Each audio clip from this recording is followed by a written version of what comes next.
Magandang gabi, pambungad sa ating newscast. Nagbabala ang Department of Health sa publiko na huwag basta-basta maniwala at iwasan ang pag-share ng impormasyon online patungkol sa umano'y international health concern sa bansang China.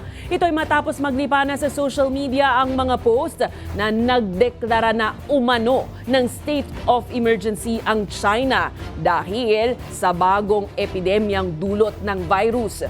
Ang balitang A to Z ni Naomi Almohano.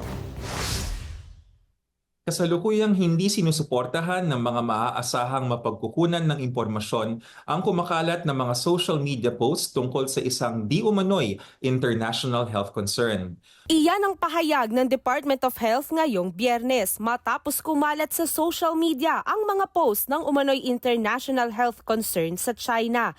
Kalat na kalat kasi ngayon ang umano'y pagdeklara na ng state of emergency ng naturang bansa matapos mapuno ang mga ospital dahil sa umano'y panibagong epidemya. Ayon sa mga kumakalat na post, may mabilis umanong pagkalat ng iba't ibang uri ng virus gaya na lamang ng influenza A, human metapneumovirus o HMPV, Mycoplasma pneumoniae at COVID-19. Pero paglilinaw ng DOH, Wala itong kumpirmasyon mula sa binanggit na bansa o sa World Health Organization. giit ng ahensya walang dapat ikabahala ang mga Pilipino dahil aktibong kalahok ang bansa sa network ng World Health Organization member states na siyang sumusunod naman sa mga regulations at nagbibigay ng credible updates tungkol sa mga international health concerns. Ang mga disease surveillance systems ng Pilipinas ay nasa lugar at gumagana.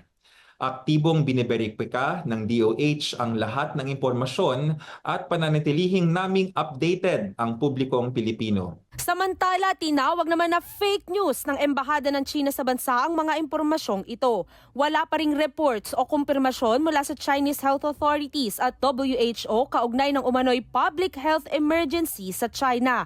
Kaya paalala ng DOH, Mangyaring huwag magbahagi ng mga kaduda-dudang website o online sources.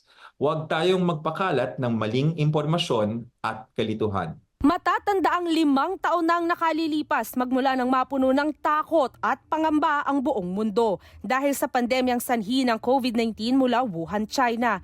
Milyong-milyong buhay kasi ang kinuha nito at nagdulot pa ng paghinto ng daloy ng mundo dahil sa mga forced lockdown at curfew. Kaya ayon kay Dr. Reynaldo Salinel Jr., sakaling totoo ang kumakalat na outbreak ng mga virus sa China, mahalagang ipagpaliban muna ang paglipad papuntang China hanggang bumaba ang kaso ng mga apektado at bantayan ang lahat ng portal of entries para mamonitor ang mga papasok ng bansa mula sa China.